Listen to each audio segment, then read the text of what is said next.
America के राष्ट्रपति Donald Trump के बेहद करीबी माने जाने वाले जारेड कुशनर आज तेल अवीव में इजराइल के प्रधानमंत्री बेंजामिन नेतन्याहू से मुलाकात करने वाले हैं। ये मुलाकात ऐसे वक्त हो रही है जब गजा में युद्ध विराम के अगले चरण को लागू कराने के लिए अमेरिका, मिस्र, कतर और दूसरे मध्यस्थों की कोशिशें तेज हो गई हैं। लेकिन इस पूरी कहानी में सबसे अहम बात यह है कि कुशनर ने काहिरा में हमास के एक प्रतिनिधि मंडल के साथ 2 घंटे से भी ज़्यादा लंबी मुलाकात की है।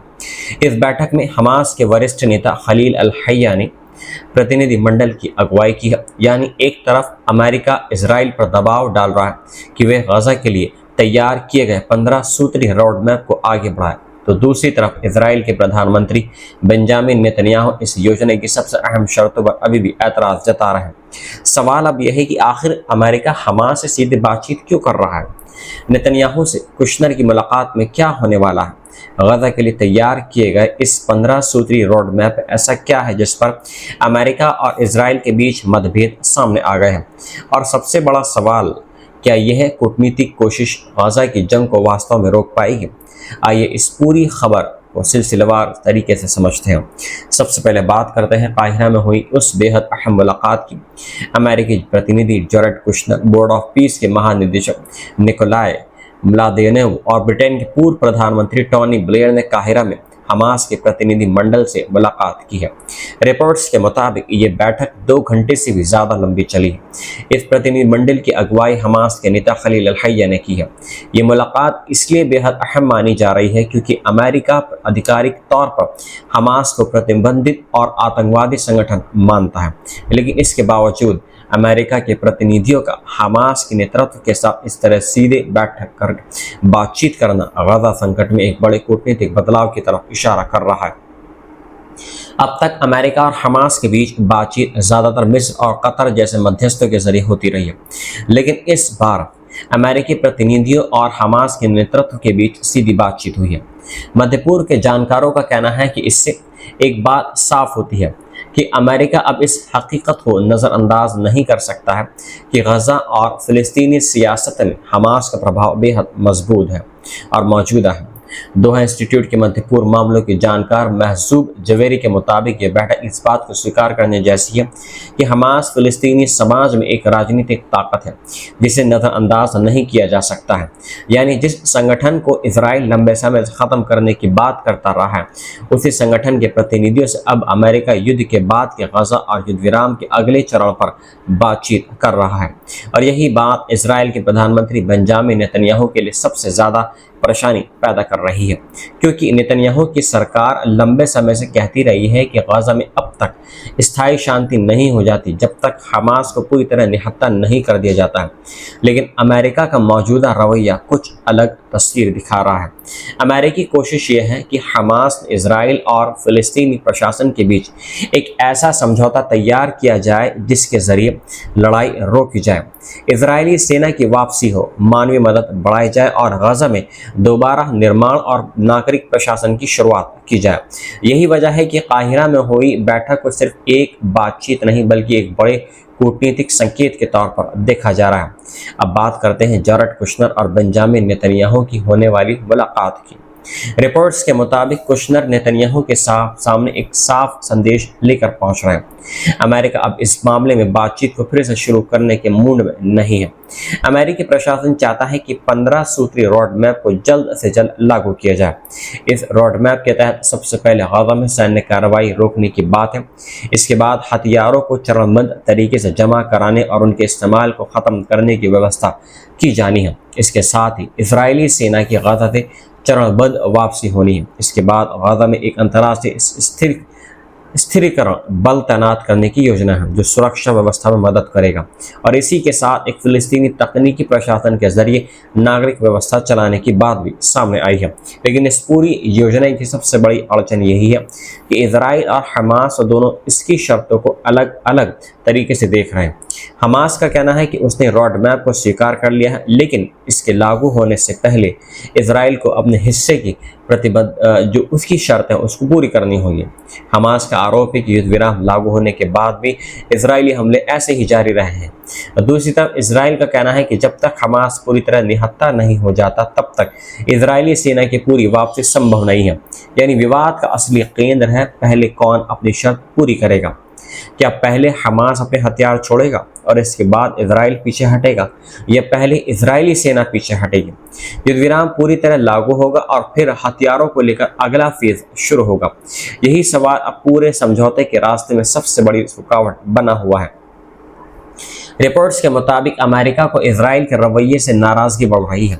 इजरायली अखबार की रिपोर्ट में दावा यह किया गया है कि अमेरिकी अधिकारियों को लगता है कि इजराइल समय हासिल करने की कोशिश कर रहा है, नई शर्तें जोड़ रहा है और रोड मैप के तय किए गए क्रम को बदलना चाहता है। यानी वाशिंगटन को यह शक है कि इजराइल समझौते को टालने की कोशिश कर रहा है। इसी वजह से कुशनर की नेतन्याहू के साथ होने वाली बैठक को बेहद अहम माना जा रहा है।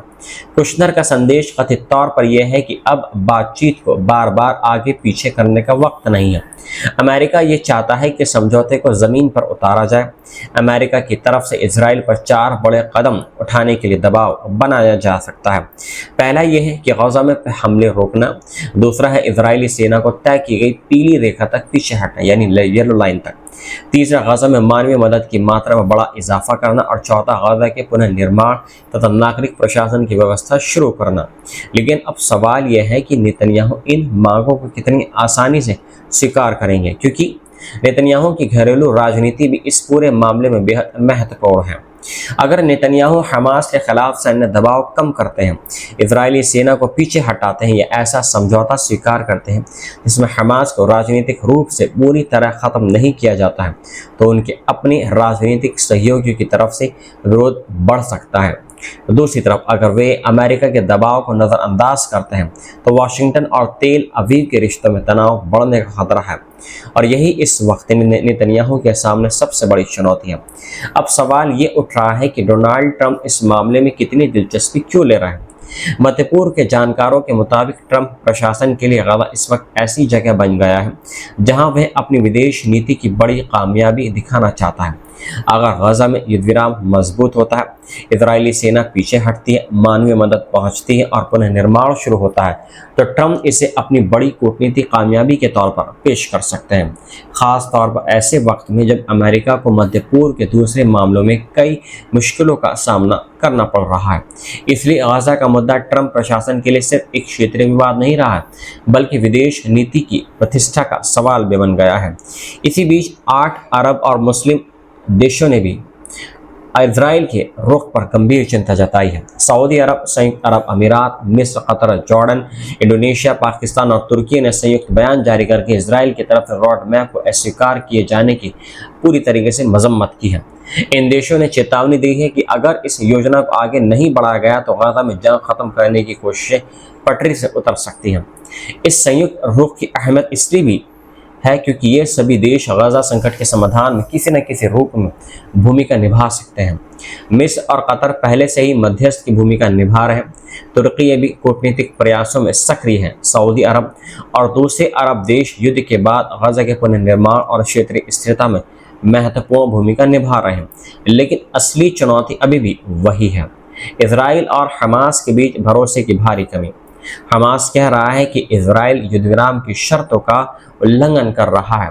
इजराइल कह रहा है कि हमास को पूरी तरह निहत्था किए बिना स्थायी शांति संभव नहीं है, और अमेरिका चाहता है कि दोनों पक्ष अपने अपने दावों से आगे बढ़कर 15 सूत्री योजना को लागू करें।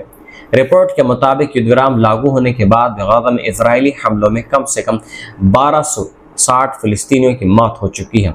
ऐसे में हमास के लिए ये सवाल बेहद महत्वपूर्ण है कि अगर वह हथियारों को लेकर कोई कदम उठाता है तो क्या इजराइल वास्तव में अपने सैन्य अभियान को रोक देगा।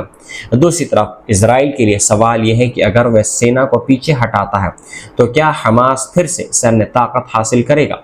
यानी दोनों पक्ष एक दूसरे से सुरक्षा की गारंटी मांग रहे हैं, लेकिन भरोसा किसी को भी नहीं है, और यही वजह है कि अमेरिका के लिए यह समझौता कराना इतना मुश्किल साबित हो रहा है। काहिरा में हुई कुशनर और हमास की बैठक इसलिए भी महत्वपूर्ण है क्योंकि इससे ये संकेत मिल रहे हैं कि अमेरिका अब सिर्फ इजराइल के जरिए गजा समस्या का समाधान नहीं देख रहा है। अमेरिका सीधे हमास की स्थिति को समझने और उसके साथ किसी संभावित समझौते की ज़मीन तलाशने की कोशिश कर रहा है।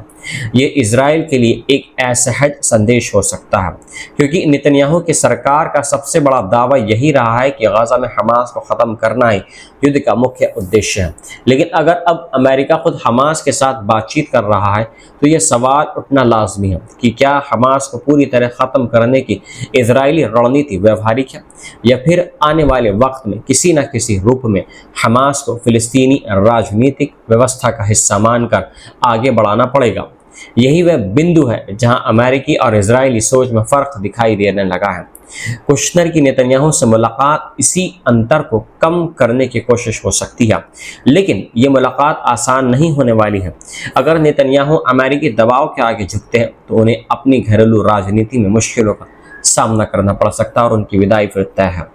अगर वे नहीं झुकते हैं तो अमेरिका के साथ तनाव बढ़ सकता है और ट्रंप की गजा योजना को बड़ा झटका लग सकता है।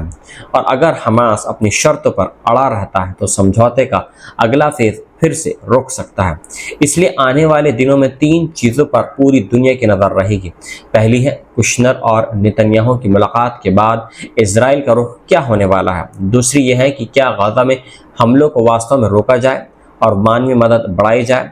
और तीसरी, क्या इजरायली सेना की वापसी और हमास के हथियारों के मुद्दे पर कोई ऐसा रास्ता निकाला जाए जिसे दोनों पक्ष स्वीकार कर सकें।